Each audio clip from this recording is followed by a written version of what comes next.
मित्रांनो आमचं सर्व पॅचअप झालेलं आहे. आमचा सर्व वगैरे कार्यक्रम पण झालेला आहे इथं. आता तिकडे महाराजांच्या नगरखान्यात कार्यक्रम चालू आहे राज्याभिषेकाचा. आणि इथं आम्ही टेंट खोलायला घेतलाय. आता टेंट वगैरे पॅचअप करू आणि घरच्या रस्त्याला लागू.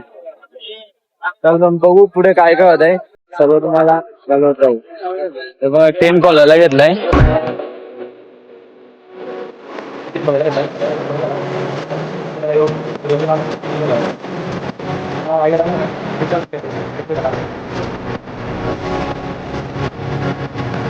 फायनली आता आम्ही खाली उतरतोय.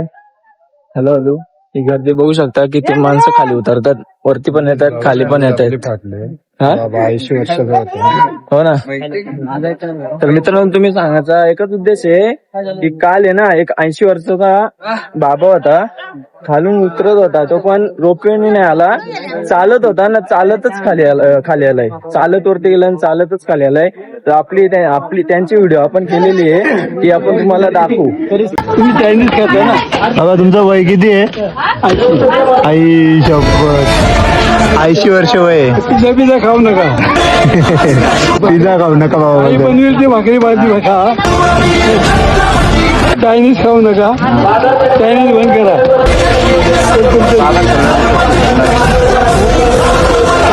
बघा बाबांचं वय 80 वर्ष आहे तरी रायगडला चढलेत.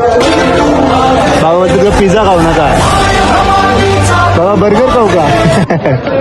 काय खायचंय त्याला काय उपयोग होईल. आई बनवते खावा, तुझं नाव ठेवू नका असं तर. बाबा जय शिवराय. बाबा नीट जावा. बघा मित्रांनो आपली 20 मध्येच जिरली ते बाबा 80 वर्षाचे असून पण रायगड चढले आणि उतरले पण. 22 80 वर्षाचा. आम्हाला बोलत होता पिझ्झा चायनीज खायचा नाही, बघा बर्गर खायचा नाही, भाकरी खायच्या. आईच्या आजच्या बोलतो भाकरी खायच्या.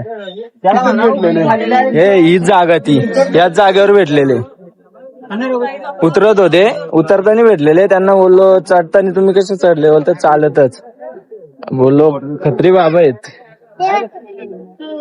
बघा हे 20-21 वर्षाच्या पोरांचं आता असा होता 80 वर्षाचा बाबा चढत होता. तुम्ही बघू शकता जेवढी पब्लिक खाली उतरते तेवढीच पब्लिक वरती सुद्धा चढते. वरनं सुद्धा पब्लिक येते, वरती जाते, इकडनं सुद्धा. तेव्हा आमचा जोडीदार पण आला. वाघ्या उतरतो खाली. गड उतरताना आमच्या गावातला दहेज भेटलेला आहे. तर दया तुला कसं वाटलं इथे येऊन मला सांग जरा. अत्यंत अनुभव चांगला आला. याच्यासाठी मी आमच्या गावातल्या मुलांची ट्रिप कॅन्सल केली रायगडला येण्यासाठी. कारण माझा 2 वर्षापूर्वी मी ठरवलं होतं रायगडला येणार, पण प्रत्येक वेळी ट्रिप कॅन्सल होत होती. पण यावेळी फायनली सक्सेसफुल झालेली. आणि तुम्ही सुद्धा इकडे या. दादा तुम्ही कुठून आलात? आळंदी केलगावरून आलेत. बघा आपल्या महाराजांच्या खास ज्येष्ठ शुद्ध त्रयोदशीसाठी शिवराज्याभिषेक सोहळा निमित्ताने तुम्ही बघू शकता. तर तुम्हाला कसा अनुभव आला आपल्या महाराजांच्या किल्ल्यावर येऊन? अनुभव कसा 3 वर्षाचा आहे. 3 वर्ष म्हणजे ज्येष्ठ शुद्ध त्रयोदशीलाच कसा अजून म्हणजे तिथीनुसारच येत आहेत. आपल्याला सुद्धा तिथीनुसारच यावे, कारण की महाराजांनी सर्व काही केलेले ते तिथीनुसारच केलेले आहे. हे तारख वगैरे काय नाही, आपला धर्म सुद्धा तिथीनुसारच आहे. म्हणजे तुम्हाला अनुभव म्हणजे असा कसं वाटलं इथे येऊन, काय झाला ते सुद्धा सांगू. म्हणजे जेणेकरून तुमचं हे बघून दुसरी माणसं सुद्धा येतील. राज्याभिषेक सोहळा बघून त्यांना येण्याचं एक झालं. नक्की आहे तुम्ही पण. त्यांनी सुद्धा मस्त अनुभव घेतला, तुम्ही सुद्धा येऊन मस्त अनुभव घ्या. चला जय शिवराय, जय श्रीराम. मित्रांनो आपल्याला आपले गोरक्षक भारतीय भाऊ भेटलेले आहेत. ते ज्येष्ठ शुद्ध त्रयोदशी शिवराज्याभिषेक सोहळ्यानिमित्त रायगडावर आलेले. ते दरवर्षी सुद्धा येतात, आज सुद्धा आलेले. यावर्षी आम्ही तिथीनुसार आले मुले आज आम्हाला भेटलेले आहेत आणि यापुढे आम्ही तिथीनुसारच येणार आहेत. तर त्यांच्याकडून आपण बोलून घेऊ काय त्यांना कसं वाटलं, कसा अनुभव आला त्यांना. अनुभव तर त्यांनी 18 वर्ष झाले, 18 वर्ष अनुभव घेत आहेत. पण त्यांच्याकडून आपण काहीतरी आणखी शिकवून घेऊ. बघ आणखी शिकण्याचं कारण एकच आहे की आपण ज्या तलवारींसोबत फोटो काढतो नाही ते आणि एकदम गर्वाने मिरवतो ना, त्याच तलवारी ना कधीतरी ना आपल्या शत्रूंवर मिरवणार का तुम्ही? हा माझा प्रश्नचिन्ह आहे. कारण की दिखावा करण्यासाठी अनेक लोक असतात आणि काम करण्यासाठी खूप कमी लोक आहेत. आणि तुम्हाला चांगलंच माहिती आहे आम्ही फेम घेण्यासाठी कधीच नाही कुठल्या गोष्टीत गेलो नाही आजपर्यंत. फेमची गरज नाही, कारण की धर्मासाठी आम्ही नेहमी झटत राहतो आणि झटत राहू. कारण की धर्म जगेल तर आपण जगू. बरोबर आहे. आणि तुम्हाला एक मी सांगतो, स्वतः माझ्या मनात आहे ते, तुम्हाला काही लोकांना, बहुतेक काही लोकांना असं वाटतंय का हे धर्माचं काम करतात फक्त एक व्हिडिओसाठी करतात. कारण की ते एक व्हिडिओसाठी नाही, जर ते व्हिडिओ बघून करतात ना तर त्यांच्यातला एक माणूस सुद्धा एक व्हिडिओ काढण्यासाठी ती गोरक्षा करतील. व्हिडिओ कारण व्हिडिओ काढायला पण दम लागतो. आणि दुसरी गोष्ट त्या व्हिडिओ मुळे अख्ख्या महाराष्ट्राला वेळ लागला गोरक्षाचा. ही सुरुवात आम्ही केली, आम्हाला गर्व आहे. त्याच्या पुढे आम्ही सुद्धा करू देऊ. आणि हे व्हिडिओ करण्याचं एकच आहे, चुकून मुकून तुम्ही काहीच चुकूनही त्या व्हिडिओच्या पायी चुकून एक चांगलं काम कराल त्याच्यासाठी हे व्हिडिओ काढतात. तुम्ही यांचं बघून दुसऱ्या गोष्टी वाटेल रे, पण होईल, अभिमान वाटेल.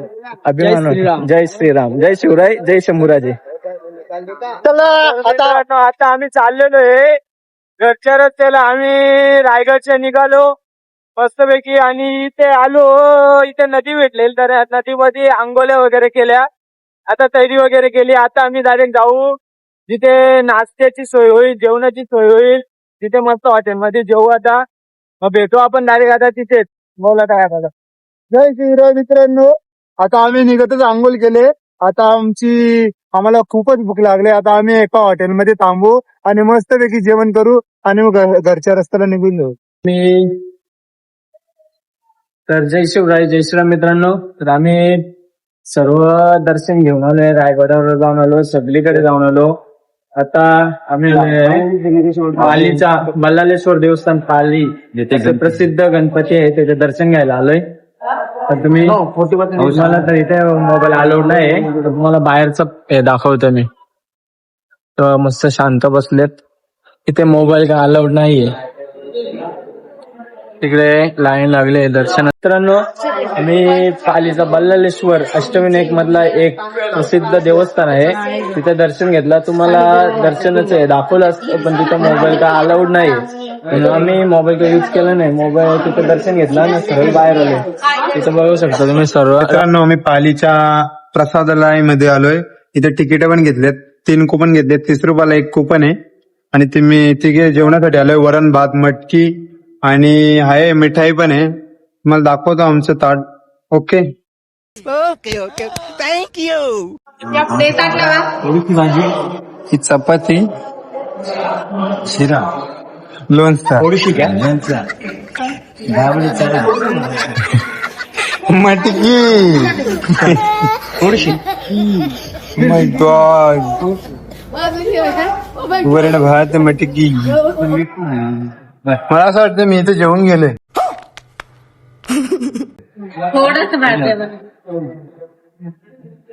नाही भात आहे, मला भात पाहिजे, गरम गरम भात. मित्रांनो, फायनली आम्ही आता मशाला पोहोचलोय. बाईक वगैरे चालवली, आता एक्सचेंज करतो. एक कंबर दुखायला लागली, पिछवाडा दुखना लगा. तो तिथे दो लोग है, हे देखो झूम करके झूम करून दाखवतो मला. हे दोघं जण वांडर उभा राहिले तिथं.